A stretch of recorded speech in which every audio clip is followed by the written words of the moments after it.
Welcome to Podcast V. I am your host, Leo. Today we are in Silicon Valley, San Francisco. My guest today is tech billionaire Voss. You told my team you're tired of polished interviews and you want to speak without a mask. So I'll start simple. What is it you actually want the public to understand? I want them to understand this. The world isn't run by ideas. It's run by infrastructure. Servers, chips, power, data, distribution. Whoever owns the pipes owns the flow. People think influence is a trending post. No. Influence is the ability to decide what gets seen, what gets funded, and what gets built. I don't need everyone to love me. I need everyone to depend on the systems I control. You are building more data sensors than ever. Why is your expansion so aggressive right now? Because compute is the new land.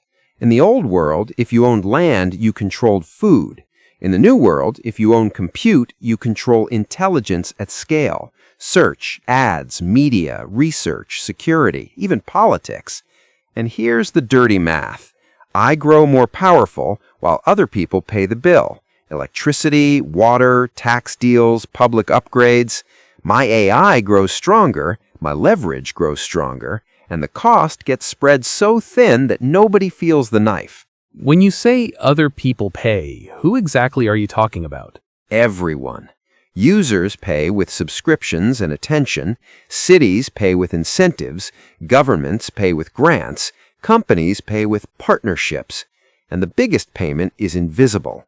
Data, behavior, patterns, human life turned into training fuel.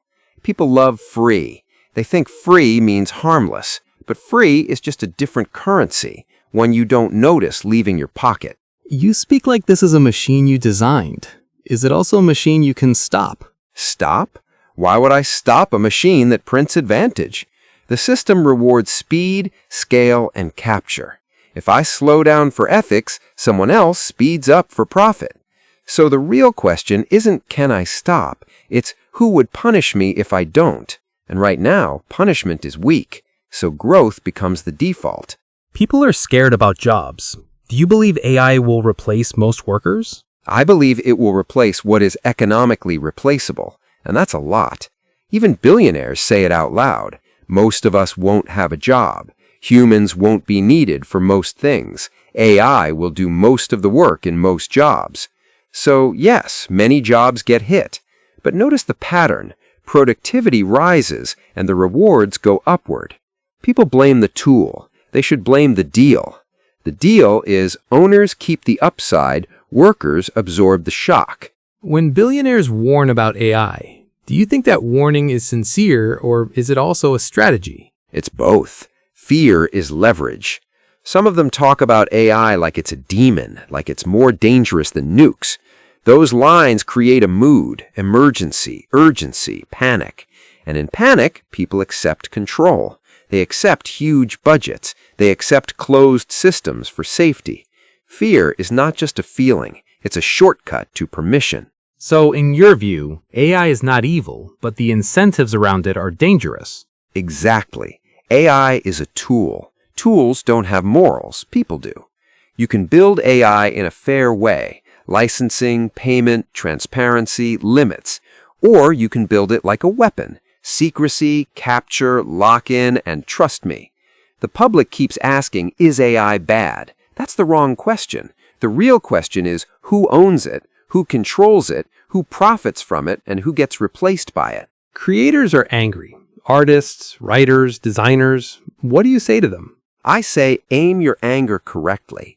AI learning from culture is not automatically theft. It becomes theft when the system refuses to pay, refuses to credit, and refuses to share upside. And I'll be honest, paying creators slows growth.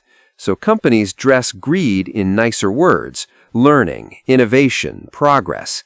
The tool can be fair. I just don't like fair when it reduces my margin. Is this really just about maximizing profit? Of course it is. Don't let polished speeches fool you.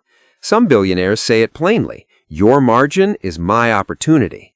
Others say it differently. Competition is for losers. It's the same worldview. If your business is comfortable, I attack. If your workers have stability, I automate. Not because I hate people, because the market rewards it. You keep saying protection. Are you talking about regulation and politics? I'm talking about friction. Democracy is friction. Courts are friction. Regulators are friction. Unions are friction. If you're a billionaire, your job is to reduce friction. Sometimes you lobby, sometimes you litigate, sometimes you acquire competitors. Sometimes you build something so essential that governments fear touching it. When a system becomes infrastructure, it becomes untouchable. That's the end game. Some people call that anti-democratic. Some billionaires don't even hide it. They say freedom and democracy don't fit together. Democracy is slow, emotional, unpredictable. Markets want clean decisions. Tech wants speed. So the temptation is obvious. Replace messy debate with efficient systems and call it modernization. Are you saying platforms are becoming a substitute for government? In practice, yes. Platforms decide what speech travels. Payment systems decide who can earn. Algorithms decide what people see. That's governance without elections. And it's attractive because it's quiet. There's no coup, just terms of service updates and ranking changes. People don't resist because it doesn't look like power. It looks like convenience. Would you support mass surveillance if it makes society safer? I support whatever increases stability for my assets. Some billionaires openly fantasize about a world where people behave because they know they're always recorded.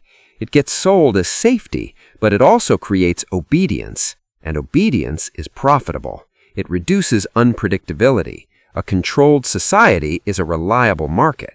If this is so obvious, why don't governments stop it? Because governments also want control and they want growth. If I offer jobs, data centers, national competitiveness, they hesitate to push back. They fear losing investment, losing innovation headlines, losing geopolitical status. So they compromise, they delay, they negotiate. And delay is all I need, because while they debate, I build. Do you believe competition is healthy? Competition is a story we tell small players so they keep running on the wheel. Monopolies don't just win money, they win time, they win distribution, they win narrative. When you control the market, you can call your price normal, your rules standards, and your dominance innovation. Competition is messy, monopoly is efficient, and efficiency is what investors pay for. Let me push you directly. Will AI make society better or just make the rich richer? It can do both. AI can cure diseases, improve education, reduce waste, but in an unbalanced system, it becomes a wealth pump. The owners get scale, the rest get access, and access is not ownership. Access can be revoked. Access can get more expensive. If intelligence becomes a rented service, then everything becomes rent. Work, creativity, even thought. What should a normal person do in your world? Here's what I want them to do. Nothing. Just keep clicking. Because the price is never zero. It's just hidden. Hidden prices are the easiest to raise because nobody can point to the moment it changed. If people were smart, they'd ask, who benefits when I accept this? They'd ask, what did I trade away for convenience? But most won't. They're tired, they're busy, and tired people are the easiest market in history. Last question. If you had to give one sentence that captures your real face, what would it be? Don't hate the tool, hate the deal. The deal is the same people who own the platforms now want to own intelligence itself. And once intelligence is rented, everything becomes rent. That is my real face. Not evil, not good, just profitable. That was Billionaire Voss. He didn't ask for applause. He asked for acceptance. And that difference matters.